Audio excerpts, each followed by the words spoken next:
parle-t-on de la répartition de la valeur ajoutée dans les filières agricoles et quels en sont les enjeux?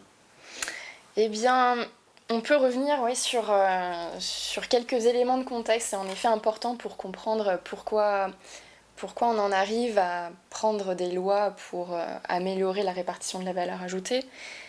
Tout d'abord, on peut rappeler que les prix payés par les consommateurs sont de plus en plus déconnectés de ceux qui sont payés aux producteurs. Un chiffre pour illustrer cela, c'est qu'on estime que pour 100 € de dépenses alimentaires par les consommateurs français, on génère environ seulement 6 € de valeur ajoutée dans l'agriculture. Ce qui paraît très peu. Et pourquoi cela ? Eh bien parce qu'au fil des décennies et des changements d'habitudes de consommation, on s'est tourné vers des produits alimentaires qui sont de plus en plus élaborés, de plus en plus transformés, qui contiennent de plus en plus de services autres que le seul aspect production de matières premières agricoles. On a par exemple de plus en plus de frais en matière de communication, de marketing, de frais de distribution. Donc on en arrive à ce qu'on peut appeler une déconnexion entre l'aspect production et l'aspect consommation. Il y a de plus en plus de choses entre les deux. Et au final, ça a participé à un phénomène de baisse assez forte des prix payés aux agriculteurs depuis 50 ans, disons, depuis les années 70, à peu près 50% de baisse des prix payés aux producteurs en l'espace de ces 50 ans. Et à l'inverse, une relative stabilité ou une moindre diminution en tout cas des prix payés par les consommateurs, puisqu'ils ont, eux, de leur côté, diminué de seulement 10%. Et donc ça révèle ce changement dans la nature des biens que l'on consomme, des biens alimentaires que l'on consomme, et ça révèle aussi cet enjeu qu'on a mentionné de répartition de la valeur entre les différents acteurs de la chaîne alimentaire, entre le maillon production, le maillon transformation, le maillon distribution. Entre ces différents maillons, ces différents acteurs, qu'est-ce qu'il se passe ? Eh bien, déjà, on peut mentionner qu'on a beaucoup d'agriculteurs. On a 450 000 exploitations agricoles en France à peu près. Donc des agriculteurs qui sont assez peu regroupés, qui sont relativement atomisés. On a ensuite, dans l'étape d'après, 15 000 industries agroalimentaires. Et in fine, au stade de la distribution, quelques centrales d'achat qui pèsent lourd étant donné leur nombre limité. Par exemple, 4 centrales d'achat qui regroupent 92% des parts de marché de la distribution.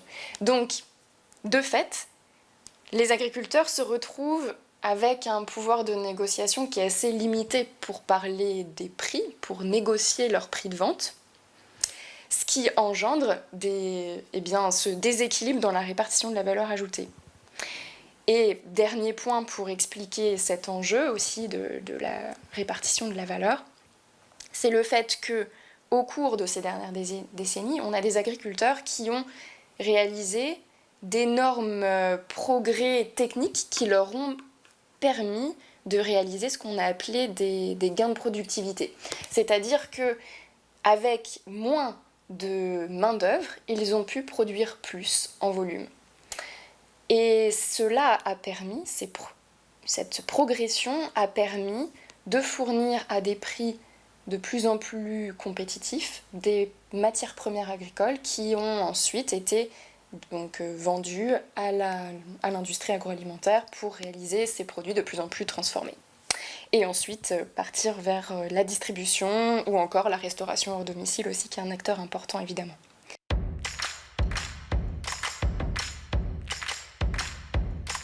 Donc, devant tous ces enjeux, devant toutes ces problématiques, les pouvoirs publics, les gouvernements qui se sont succédés ont essayé par différentes lois de remédier à ces problèmes, étant donné qu'on a vu la disparition aussi de nombre d'agriculteurs entre-temps. de par cet enjeu de prix rémunérateur ou pas assez rémunérateur. Mais chacune de ces lois a eu ses effets pervers, ses échecs, et donc on en arrive à notre sujet actuel qui sont ces dernières lois de ces quelques dernières années. Voilà, justement, donc, quelles mesures législatives ont été concrètement prises ces dernières années pour répondre à ces enjeux? Eh bien, tout d'abord, en 2018, on a eu une première étape, la loi issue des États généraux de l'alimentation, qui avait regroupé au sein de plusieurs tables rondes de concertation les différents acteurs de la chaîne alimentaire, de la production jusqu'à la distribution et aux consommateurs. Et cette loi, elle a porté sur 3 leviers. Le premier, c'était la contractualisation. Donc il était prévu de renverser la logique de la construction du prix. Auparavant, l'initiative de proposer un prix d'achat du produit agricole devait revenir à l'acheteur. Et après cette loi, c'était à l'agriculteur de faire une proposition de prix à l'acheteur pour qu'il ait davantage de prise sur ce niveau de prix. Ça allait de pair avec le fait d'inciter aussi les producteurs à se regrouper pour peser davantage, à se regrouper en organisations de producteurs. Et ces organisations avaient le droit de négocier au nom de leurs membres des contrats auprès de l'aval. Et toujours dans cet aspect contractualisation, on a introduit la notion d'indicateur de coût de production qui devait être mentionné dans ces contrats pour avoir des prix qui permettent de couvrir les coûts de production des agriculteurs. Le deuxième levier, c'était la limitation des promotions en grande distribution.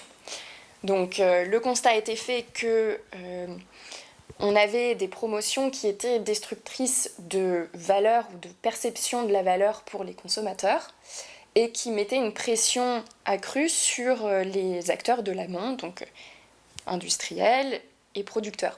Donc elles ont été limitées à la fois en volume, en valeur. Et le dernier point, c'était la relève du seuil de revente à perte. Alors, qu'est-ce que c'est rapidement ce seuil de revente à perte? C'est le fait qu'il est interdit de revendre des produits agricoles ou alimentaires en dessous de leur prix d'achat. Donc on a rehaussé ce seuil de plus 10% avec l'idée de forcer la distribution à faire donc un peu plus de marge sur des produits où ils en faisaient moins, pour redonner un peu d'air sur d'autres produits et faire en sorte que ça soit répercuté sur les niveaux de prix d'achat auprès des fournisseurs. Donc les résultats ont été assez mitigés, même si on manque encore de recul pour bien les mesurer. On estime que le fait d'avoir limité les promotions et d'avoir rehaussé le seuil de revente à perte, ça a généré à peu près 600 millions d'euros de surplus en prix payés par les consommateurs. Néanmoins, pour l'instant, il est estimé que ce surplus, il a été soit conservé par les distributeurs, soit rétrocédé aux consommateurs par d'autres leviers, par exemple des remises sur les cartes fidélité des clients de la distribution. Et donc pas redonné aux agriculteurs qui étaient normalement les principales cibles, les principaux destinataires. Donc voilà, un constat mitigé pour la réussite de cette loi issue des États généraux de l'alimentation.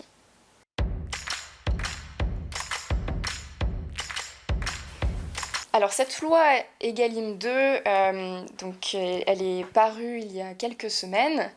Elle va un peu plus loin dans la rénovation de la contractualisation, puisque dorénavant, la contractualisation écrite sera obligatoire.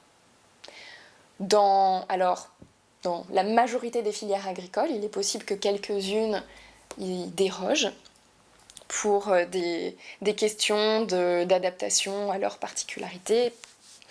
Mais voilà, elle deviendra la norme, cette contractualisation. Elle devrait être pluriannuel.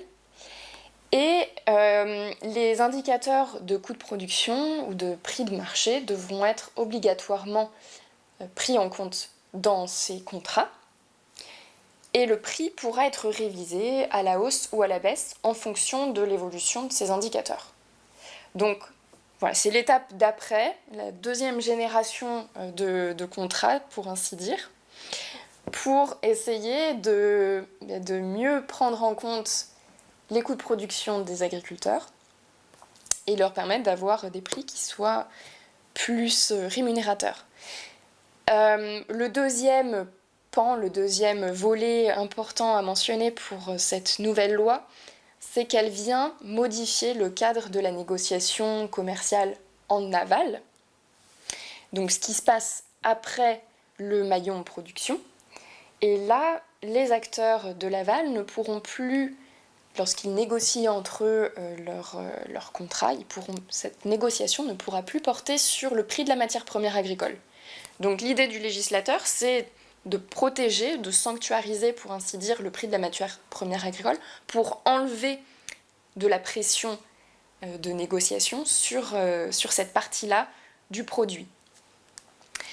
Et enfin, on peut aussi mentionner le fait qu'on va expérimenter un étiquetage qu'on va appeler Rémunérascore, un étiquetage des produits alimentaires qui affichera le niveau, en tout cas, de rémunération du producteur dans le produit alimentaire acheté par les consommateurs, puisque on sait que c'est un critère, ça fait partie des critères d'achat des consommateurs qui veulent s'assurer que lorsqu'ils achètent un produit, on a de bonnes conditions de rémunération du producteur derrière. Donc ça va être expérimenté, ce système d'étiquetage en viande bovine pour l'instant, et puis on verra ensuite si ça fonctionne, si c'est amené à être généralisé pour d'autres produits. Bon, mais ça soulève quand même un certain nombre de questions, toutes ces mesures, puisque la contractualisation, si elle permet de protéger les débouchés des producteurs, elle n'enlève tout de même pas le fait qu'il reste une négociation entre le producteur et son acheteur, et donc que des rapports de force peuvent continuer à opérer, et notamment sur comment on va prendre en compte les indicateurs de coût de production, quelle formule en fait on va appliquer à ces indicateurs de coût de production pour calculer le prix de vente. Donc il sera très important de suivre la mise en place de cette loi et de voir dans les années à venir quels effets elle aura.